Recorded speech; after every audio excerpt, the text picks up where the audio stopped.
We'll now move to Toby Miller, the Director of the Program in Film and Visual Culture, University of California at Riverside. Toby. Thanks a lot. Hi, everybody. Can you hear me okay? So I'm from the enemy, the United States, but as you can hear from my voice, I'm not really from there. I just flew from there. So this is my alibi. Quick series of questions. How many of you have posted something on YouTube? How many of you have visited YouTube? How many have been to Facebook or have a page on Facebook? And MySpace? Okay. How many folks have a blog? How many folks who have a blog genuinely update it on a routine basis, like not once a year, but once a day or once a week or something like that? How many of you read blogs?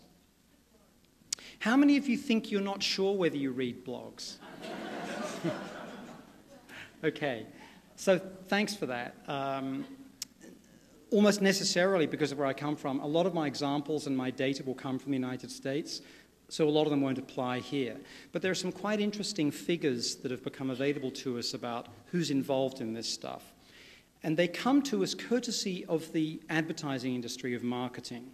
Because at least in the United States, the key people that marketers want to know about, some of you will know this from your own business experiences in the room, are young people. Why? Because they haven't yet decided definitively which brand of cigarette or toothpaste they prefer, and because they have a major influence on what their parents buy, and because they tell you what's cool.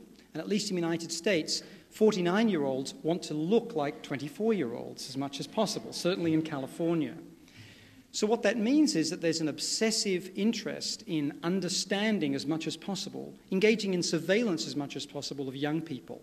And that's what YouTube and MySpace and Facebook are basically about for corporate America. They want to know what turns you on, you being people aged 18 to 24 primarily. And the more that information that you give out by your choice of videos that you post, by the music that you elect to put alongside your MySpace page or Facebook page, by indicating what you think is cool, the more they can sell that information to other organizations. So the principal value to corporate America in social networking, which is the generic term used for these sites, is surveillance. Not surveillance in the sense of the government wanting to know whether you're a criminal, either politically or in any other legal way, but in marketing terms. The more we can find out, the better it is. So, for instance, if you visit any of the virtual world spaces, Second Life, anybody here got a space on Second Life? Nobody. Do people know what Second Life is? So, right, Second Life is what's called a virtual environment. It's run by a Bay Area company, a laboratory where you can enter and set up a little island.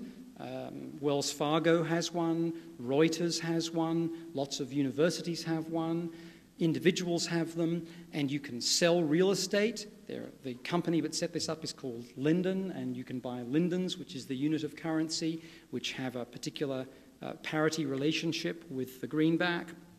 And these are places where you can go and have an avatar, a kind of fake subjectivity, a new identity that you adopt that may or may not bear a relationship to what you're like in your private and public life.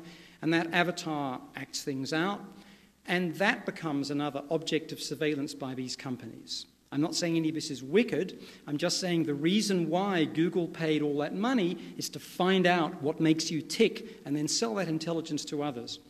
Does anybody here visit last.fm, last.fm, or mog.com? Okay, I may be old, but I am so with it compared to you guys.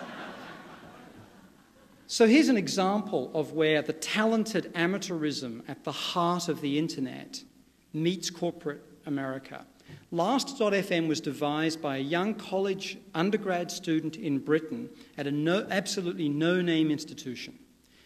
And basically, it takes things that have been deemed illegal in courts around the world, distributed computing systems that allow you to do peer-to-peer file sharing, in other words, ripping off movies, ripping off TV programs, ripping off music by allowing things that you have on your hard drive to be copied by others, right? This is a major issue for the recording industry and so forth. It's taken that and turned it into a broadcast medium. So instead of, for example, you're paying a fee to a distributor and then being able to get access to CDs that have been burnt by someone onto their computer and then put up online, it allows you simply to listen to those without being able to copy them. Viacom bought this for £50 million from a 19-year-old a few weeks ago. Why? Not because there's a business plan in place that makes sense to Viacom, which owns CBS, MTV, and so forth, in terms of turning this into profit, although there is a charge for some uses of Last.fm, but because they can find out exactly what people in this room have ripped to their hard drives that they like to listen to, and what the connections are in terms of genre, country, language, singer, style of music, whatever you choose to call it, that then articulates to how those people present themselves to one another. Because when you have a little page on Last.fm, you say things like, I'm this age, I have this girlfriend, I have this boyfriend, I like these books, what do you like? And all of that can be represented algorithmically as a form of intelligence that is then used for merchandising purposes. Okay? So this is not to say that there's a beautiful world out there that was outside the commercial, outside the governmental, but's been spoiled. It's simply to say that the reason why these big corporations are getting involved is because they can see this as a way of getting inside the consumer experience in a form that's never been possible before.